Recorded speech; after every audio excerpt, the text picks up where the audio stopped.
Hi, welcome to Box on the Box, Rock and Celluloid, Bot for short. So a bit of the box today and film, so I thought I would cover what I've been watching in the last 3 months, really since Christmas. I signed up to Disney, Amazon, got a few week-long trials, so I've been able to check out some things that normally I wouldn't have.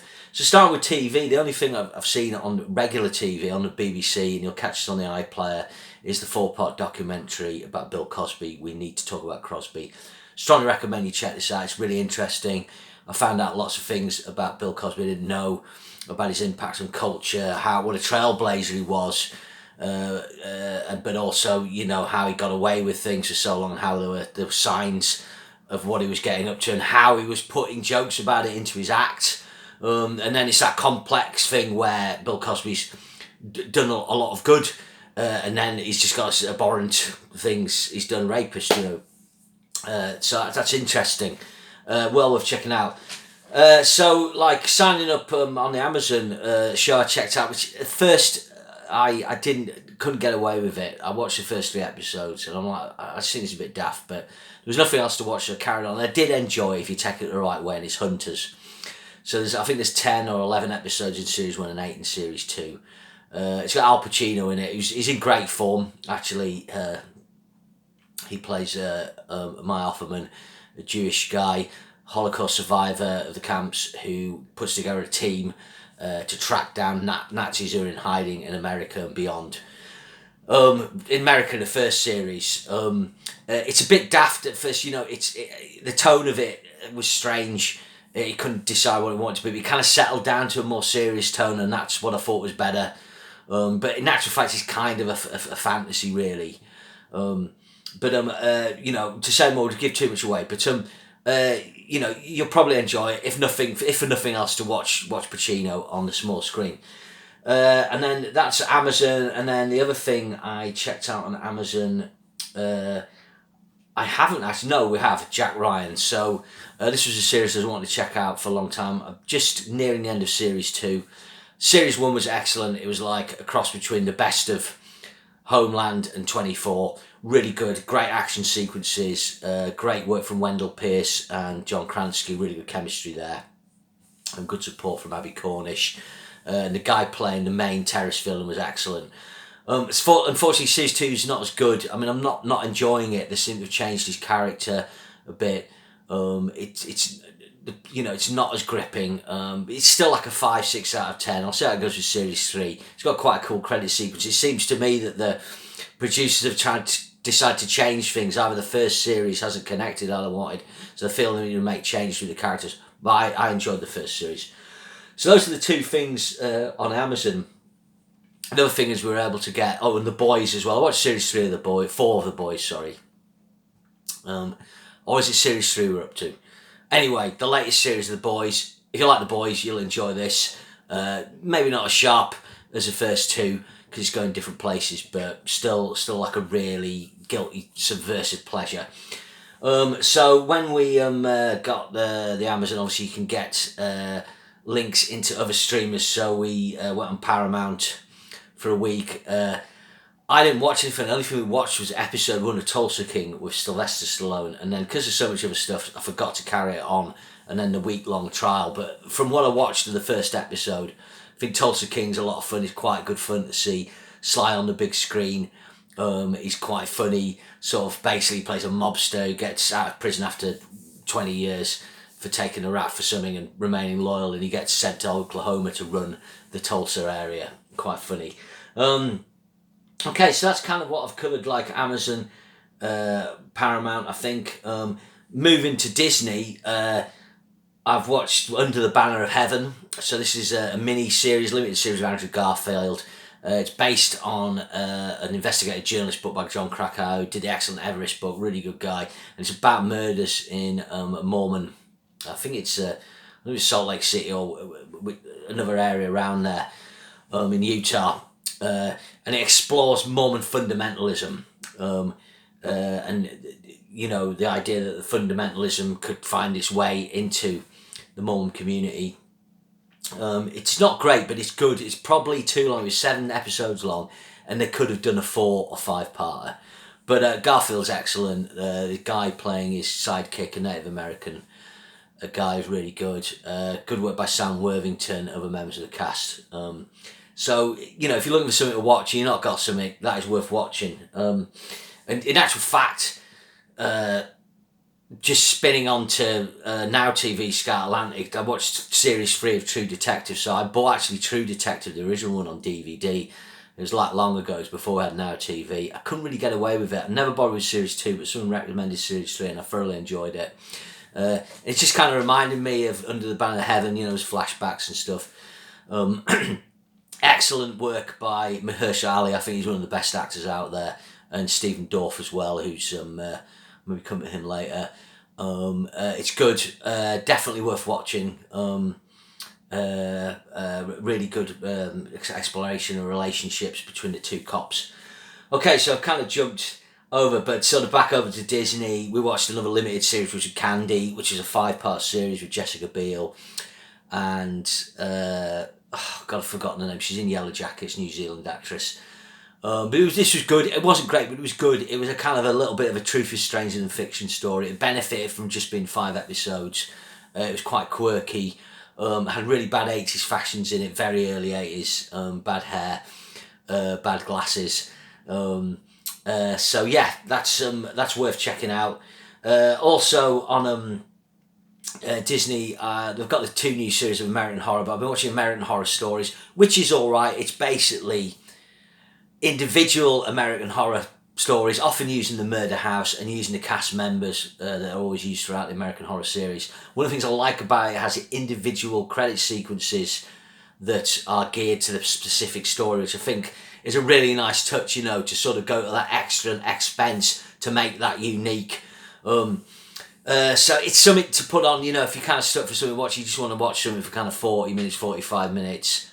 You know, you'll probably find something in there you enjoy. My wife's been watching something called Scream Queens as well from Ryan Murphy.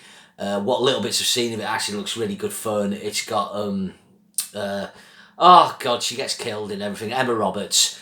It's very knowing. It's got Billy Lord in it, Carrie Fisher's daughter, who often appears in American Horror. And, the girl, she was in Abigail Breslin, all grown up. Yeah, so like what I've seen of that is good fun again if you're wanting something kind of light, daft fun to watch from the Ryan Murphy circle. Also seen a bit of Welcome to Wrexham as well, and that's something I'm intending to watch. What I've seen again looks really interesting. Quite interesting how that came together. Ryan Reynolds being an investor, so that's like a good, interesting sport documentary. And yeah, I think that's sort of covering what I watched there. The big thing that I've really got into is Barry. So a friend of mine said, I've got this great show I've been watching called Barry. This is a while ago, and then it popped up available on my Virgin box. Well, this is superb. This is Bill Hader, who's kind of writes, directs, creates it. He's got a great actress in this called Sarah Goldberg I hadn't seen before, but I saw her in a film called The Night House. She's great. There's a guy, plays it, a bald guy, he's had alopecia. He plays a guy called Noah Hank, who's one of the most hilarious gangster characters ever. Basically, he plays a hitman, Bill Hader, and he's trying to go straight. He ends up, it's convoluted. He ends up going to acting classes, and the acting coach is fucking Henry Winkler, the Fonz, and he's fucking outstanding. This is great. There was one episode in, I think, series 2 that was just ludicrously brilliant. Series 3 took a darker turn, but series 4 is coming soon. I thoroughly recommend this show. The episodes are like 30 minutes, 28 minutes long. It's really funny. Laugh out loud funny, but it's dark. You know, it's got a really, really cool mix, and the characters and scripts are great. I've really loved this. So yeah, the only couple other things is I tried going back to The Orville on Disney, which was a show we used to really enjoy, but it's been so long. It was like they changed the show again, so I don't know if I'll go back to that. And then Andor, the Star Wars thing, I watched 5 episodes and I kind of gave up. I'll probably go back to it, but it's really quite boring. You know, really when you think about it, you know, it's a Mandalorian all the way with those Star Wars shows. I quite enjoyed Obi-Wan. So that's kind of what I've been watching other things on TV. Those are things that stand out. So films-wise, let's go, like, as we talked about films we gave up, things we gave up on, films I gave up on. I started watching Wakanda. It was around Oscar time, Black Panther, Wakanda Forever, because the actress, she got an Oscar nomination. It'll come to me. Angela Bassett. Yeah, I mean, I didn't like Black Panther, and this was, it seemed to have blue kind of people in it, ripping off Avatar, come from the water. Angela Bassett was great, obviously, and the cast's always good, but maybe I'll go back to it and watch the rest, but, and then the same, I was shocked when I watched Thor, Love and Thunder. We started watching it, Christian Bale, and pretty early on I was like, what the fuck have you done here? First Thor film, 6 out of 10, entertaining, good, not great. Second one, pretty shite. Good fun with Loki, though. Third one, very funny. Generally enjoyed Ragnarok, 8 out of 10. But Taika Waititi, sorry, I've mispronounced his name, sorry.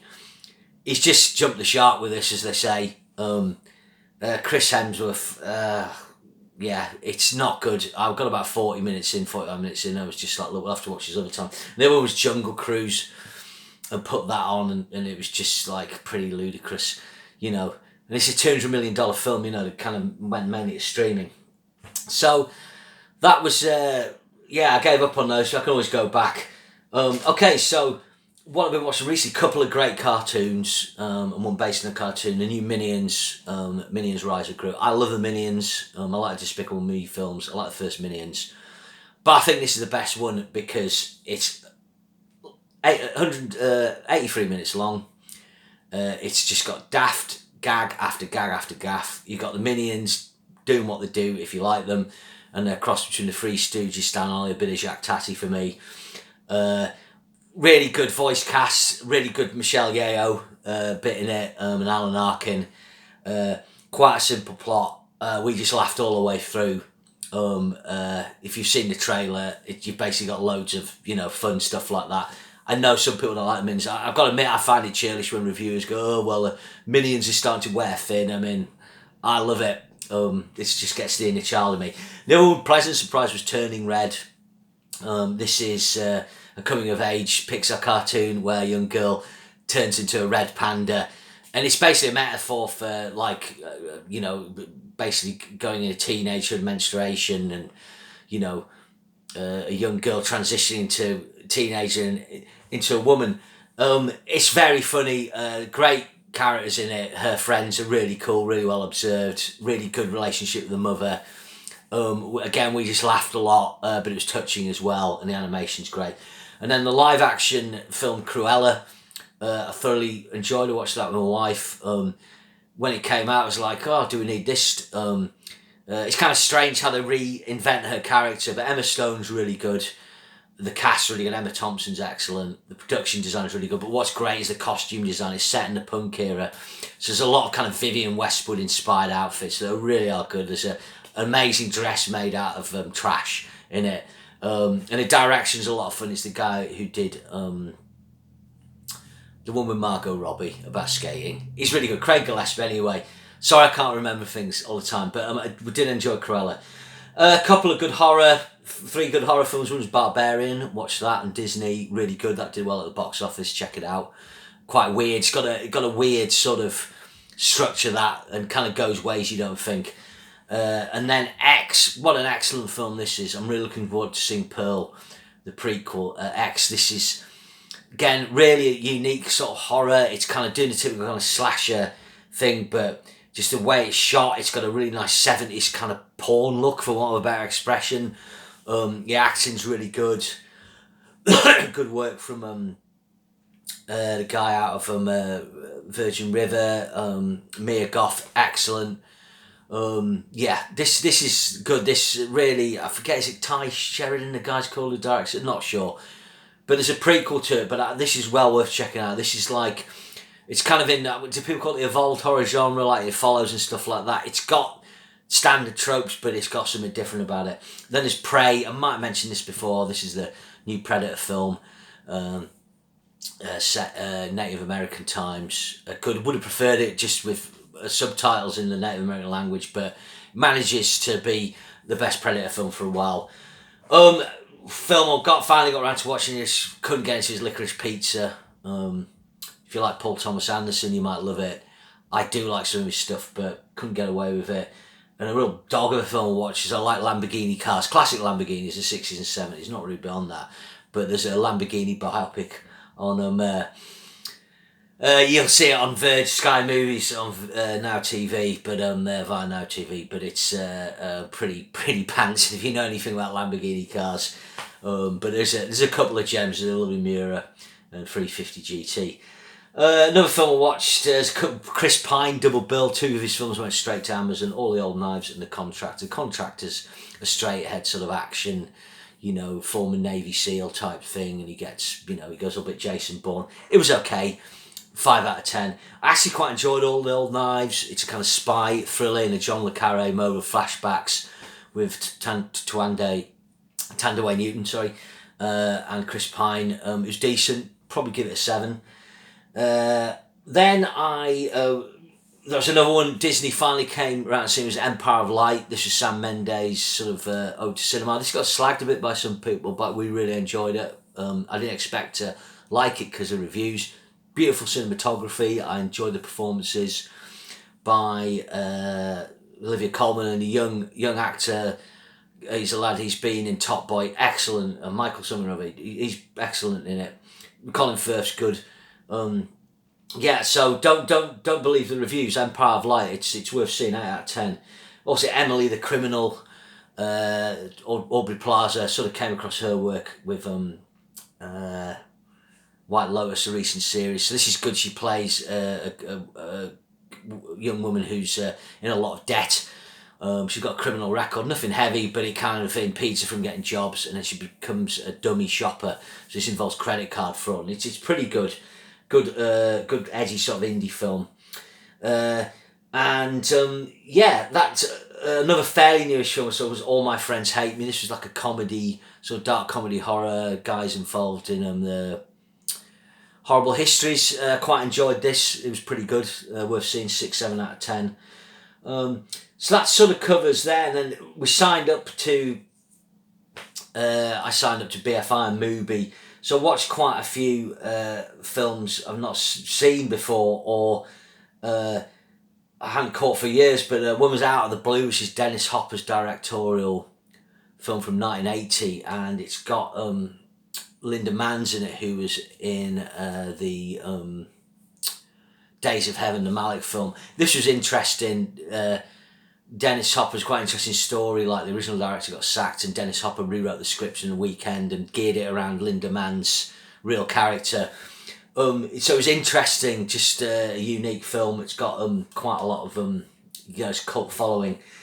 And the other thing I checked out on the BFI, I finally got around to watching the Pusher trilogy. I watched the original Pusher with Mads Mikkelsen in a supporting part, and then the second one focuses on him, and then the third one focuses on the Turkish drug boss. Good films. Nicholas Winding Refn. He ended up doing a trilogy because he was in financial difficulties. There's a British remake that's worth seeing as well, but they were good. Very handheld camera. Checked out some on Netflix, a film called Felon, which was a good prison film with Stephen Dorff, so that's what I was going to mention before. And Val Kilmer, excellent as a long-time convict. Rick Roman War directs. He does a lot of stuff with Gerard Butler. He's actually quite a decent filmmaker. Check it out. It's on Netflix. I think it came out in 2008 or something. But if you like prison films, it's good. Another film, German film I always loved. I watched it at uni years ago when I was doing my new German cinema. Rainer Werner Fassbinder's Fear Eats the Soul. I think it was the third time I've seen it, but it had a really good print. This is based on Douglas Sirk's All That Heaven Allows. If you know that film, you know the work of Douglas Sirk, Rainer Werner Fassbinder. If you don't like foreign films, or if you don't mind subtitle films, this is a really, really good story. And his films are short, like 90 minutes long, and it had a really interesting look at prejudice and prejudice that migrant workers and immigrants face. So and it really has a lot to say about today. It's from 1974. Now I also watched Jeanne Duhamel. That's not right. It got number 1 in the BFI films of all time. This is a 3-hour film directed by Chantal Akerman. It's filmed in long takes and explores the daily life of a housewife who's actually a single woman. I think she's got a son, and she's a prostitute. People come to her house to earn money, and it just follows a daily drudge in long takes. I can see why it's an important film. I can see from its, should we say, feminist perspective. You know, there's a lot of me watching it thinking about what my mum or grandparents went through, where women are kind of forced into a role. You know, I don't think it's the greatest film ever made. You know, just yeah, I don't know where that's come from, but I think for people who are interested in film, it might be something you'd watch.